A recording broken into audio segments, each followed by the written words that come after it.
Welcome to the Smart Weight Loss Coaching Podcast. I'm Dr. Lisa Olson, a board-certified weight loss medicine specialist and certified life coach.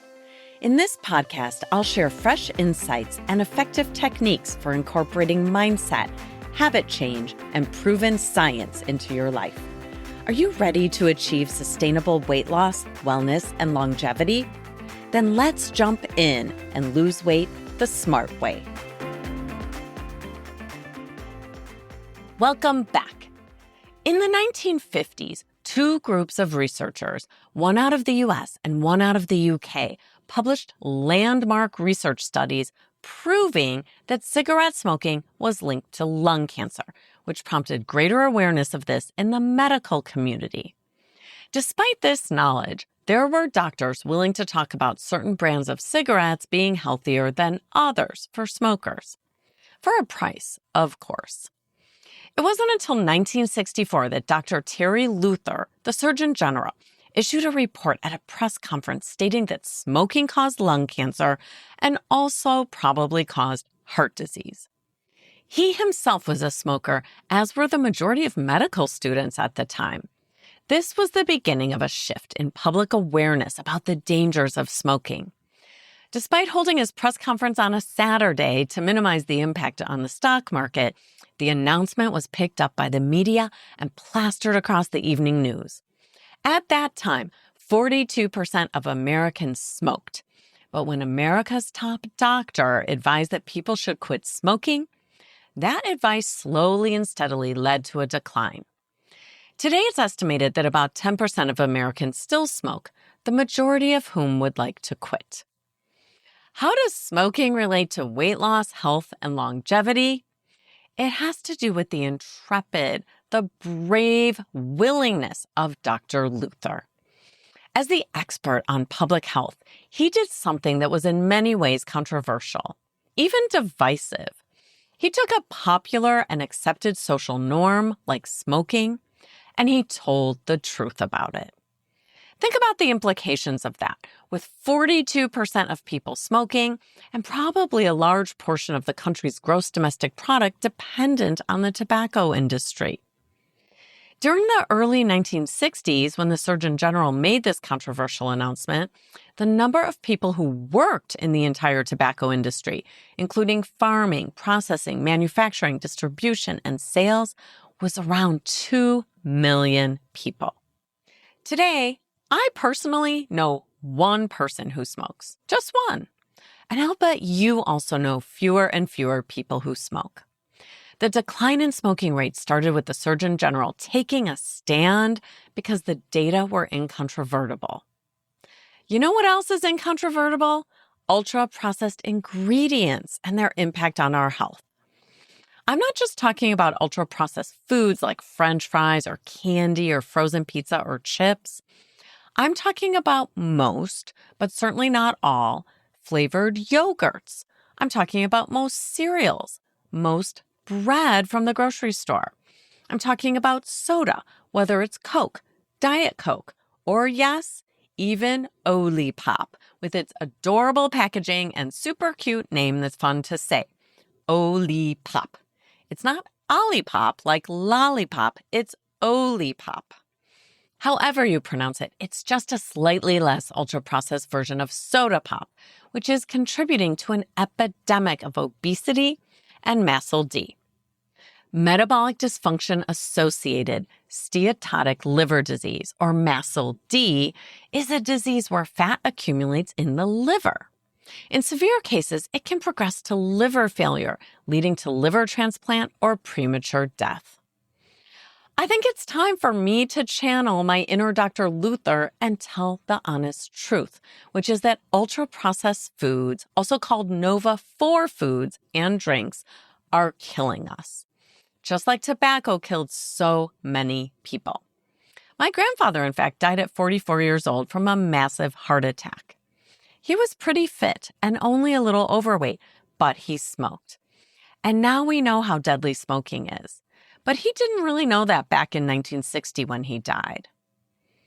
My father died from ultra-processed foods, in my opinion, and from the chronic progressive disease of obesity, that's linked to those foods.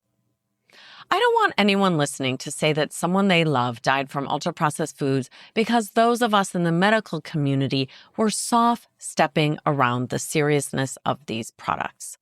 With that in mind, I'm going to say it again. Ultra-processed foods and ingredients are killing us. You might wonder why I haven't been more aggressive in my language around ultra-processed foods before. It's because I understand a couple of things. First of all, ultra-processed or Nova-4 ingredients have permeated our food supply so much that it's nearly impossible to avoid them unless you're zealous about it. I have compassion for everyone who has something better to do with their time than read every single ingredient on the label of every single thing that goes into their mouths. If you're making every meal at home from scratch, this may not be a concern for you. But for those of us who buy some of our food from a package or at a restaurant, we're probably consuming at least some ultra-processed ingredients every day. The other reason I haven't been as aggressively clear as I'd like to be about Nova-4 foods and ingredients is that I want weight loss and healthy eating to feel possible for everyone. I know it is possible for every single person listening to this podcast, and I don't want to scare anyone off from making gradual changes. I ardently believe it's possible to make change in whatever way works best for you. Some people love that all or none, rip off the Band-Aid approach, but for others, the thought of turning their nutrition plan completely on its head by quitting ultra-processed ingredients and foods completely is daunting. In my honest opinion, the healthiest way to eat is to focus on plants. It's no problem to get enough protein and enough vitamins that way, but it is a major change in lifestyle to follow a whole food plant-based diet. So, because of that, I don't always push that single way of eating. I'm open to other healthy ways of eating that involve whole foods and not ultra-processed ingredients. Here's what's not controversial in my mind. I'm 100% clear that Nova-4 foods should be eliminated. If you wouldn't smoke a cigarette, why are you eating food with maltodextrin or guar gum or mono and diglycerides? I don't want anyone to feel shamed or to shame themselves if they find that their food contains ultra-processed ingredients. Even the most careful of us do eat some of these on a regular basis. I know I do. Let me give you an example of a seemingly healthy day of eating that actually contained ultra-processed foods, because I want to make it clear that these sneaky ingredients can show up even when you're trying to make healthy choices. Imagine you're on a wonderful vacation in Vermont, which I was recently, and you're staying at a completely charming hotel in a town with great restaurants.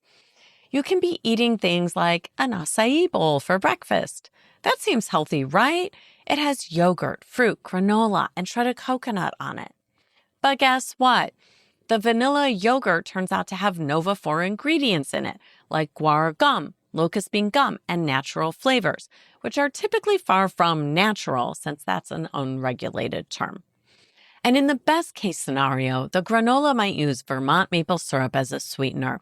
But most granolas have some Nova-4 ingredients, like hexane-extracted oils, protein concentrates, natural flavors, and additional sweeteners. How about lunch?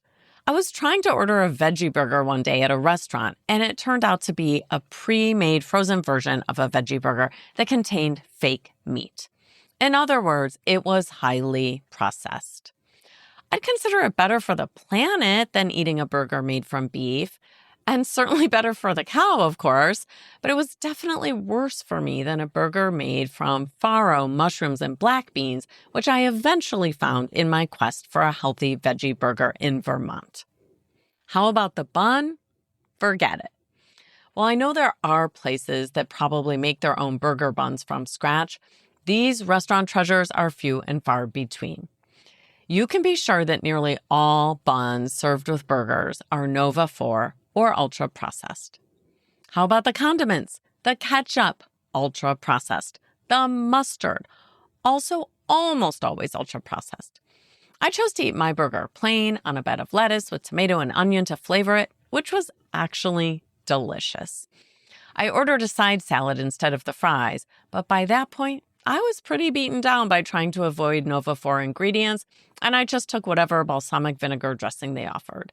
Surely ultra-processed, but sometimes I land on not letting perfect be the enemy of the good, and I'm sure you also find yourself in that situation sometimes too. I won't bore you with a dinner example other than to say it's rough out there for all of us when we're trying to eat in a way to manage our weight, improve our health, and to live longer healthier. Nova 4 ingredients can be tricky to avoid. It's hard for me to avoid them entirely, and I know it may be hard for you as well. That's why most of my messaging is about taking stock of where you're at today, creating an intention about where you'd like to be with your food a year from now, and marching in that direction, giving yourself grace when things aren't perfect. That seems kind, it seems realistic, and it seems doable. Way less intimidating than people who approach nutrition from an all-or-none, unforgiving stance.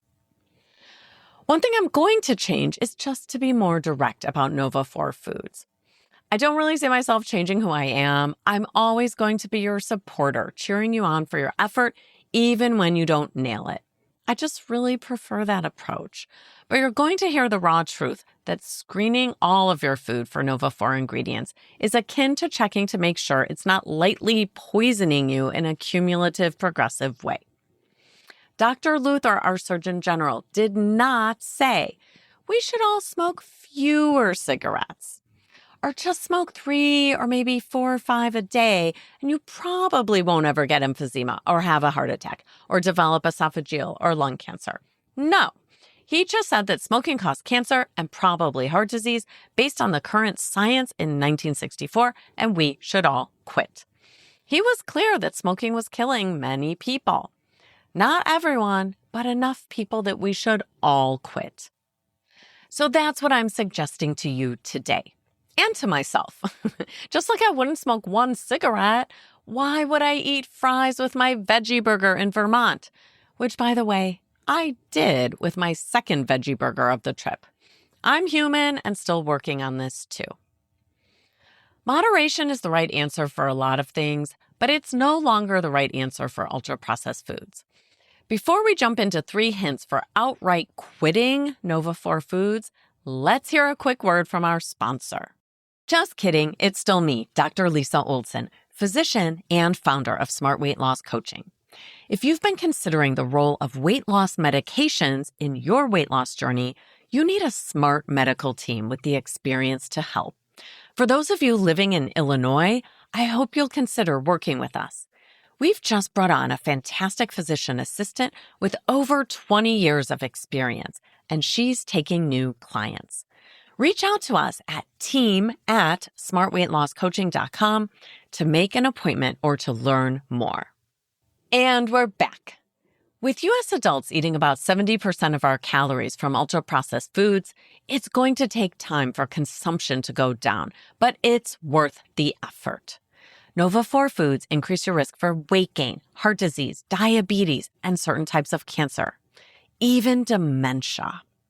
If you want to quit these foods, I'm going to tell you how. My message today is not that everything is fine in moderation. That's the message about Nova 4 foods from the big food and beverage manufacturers. And yet they design these foods to be addictive, just as they added nicotine to cigarettes to make them more addictive. They don't want you to quit their foods or to eat them in moderation. But if you want to quit, I'm here to help. The first thing to do is to assess your readiness to quit. If you're completely unaware of your intake of Nova 4 foods, think it's not such a big deal, or think it sounds like too much effort to address that right now, you're probably in the pre-contemplation stage of change. But if you're thinking, I should quit, but it's more like I should quit someday, or I'd like to quit soon, then you're probably in the contemplation stage, which is fine. Contemplation is the stage that means you're almost ready. After contemplation comes preparation. And I hope I'm meeting some of you there today after listening to many episodes of the podcast where we've talked about the life-shortening and health implications of ultra-processed ingredients. If you're in the preparation phase of quitting, You might be gathering information, setting some goals, or making small changes to cut back on your way to making big changes. And then comes action. The action stage is when you're all in and actively modifying your label reading and eating behavior. What I consider one of the most underappreciated steps in quitting Nova 4 foods is maintenance, which involves how we prevent relapses and reset after a slip-up. I'm all for saying, no sweat, reset when we have a relapse, be it big or small. But part of maintenance is learning from these moments. We want to notice them, dig into why they happened, and use that learning to help us develop strategies to avoid triggers or temptations in the future. Now, I'm going to give you 5 hints for quitting Nova 4 foods if you're in the preparation or action stage. Actually, this would probably help you in contemplation too. We can take a page from the research on quitting smoking and following the same starting strategies that have been shown to increase the likelihood of quitting for good. What I'd like you to know, though, is that the average person tried to quit smoking 7 times before they quit for good.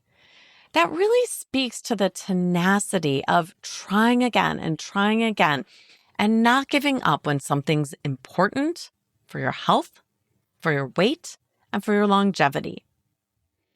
So if you follow my 5 hints to quit Nova 4 foods today, and then you find yourself off track, I want you to remember that the average person tried 7 times before they quit smoking, and it's okay if it takes you 7 times as well.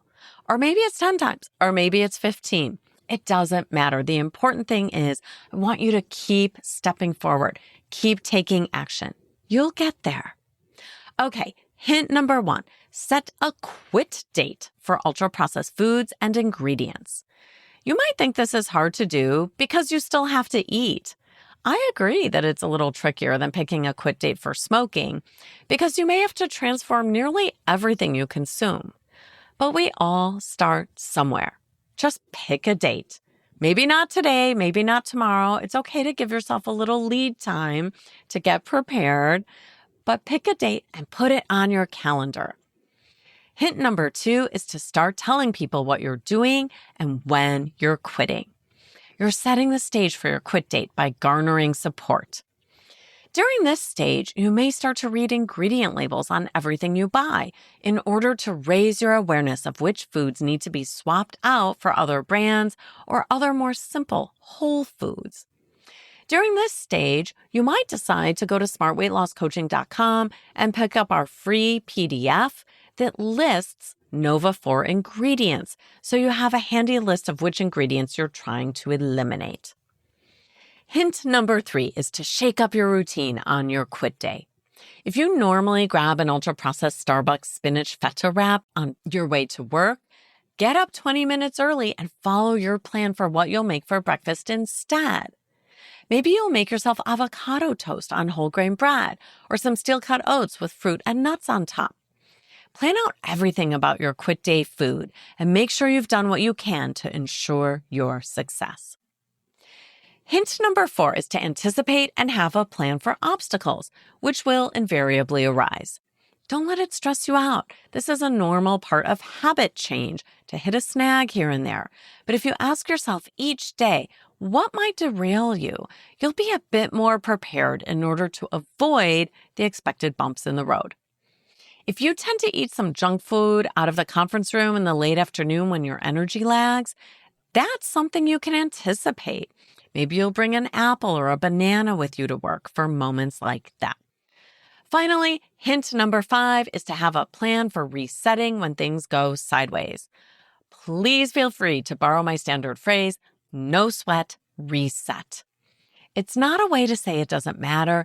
It's a way to remind yourself that there's no value in beating yourself up when things get off track.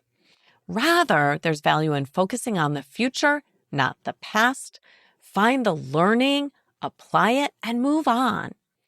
As we approach our MBA time, the time when we all set our next best action, I'd like to invite you to think back to the time when smoking was super commonplace and people were just learning that smoking could not only damage their health, but could kill them. Now that you know the same is true about ultra-processed foods and ingredients, what is the next best action you'd like to take? Maybe you'd like to commit to planning your food 24 hours in advance, even if that's not something you always do. If a new style of eating, devoid of all Nova-4 foods, isn't intuitive for you at every single meal, especially when life gets busy, writing out your plan every night before you go to bed is a great habit to create starting now. Or make up your own MBA. You've got this. Thanks so much for listening. If you'd like more support during your smart weight loss journey, check out our group coaching program at smartweightlosscoaching.com. Until next time, stay well and stay smart.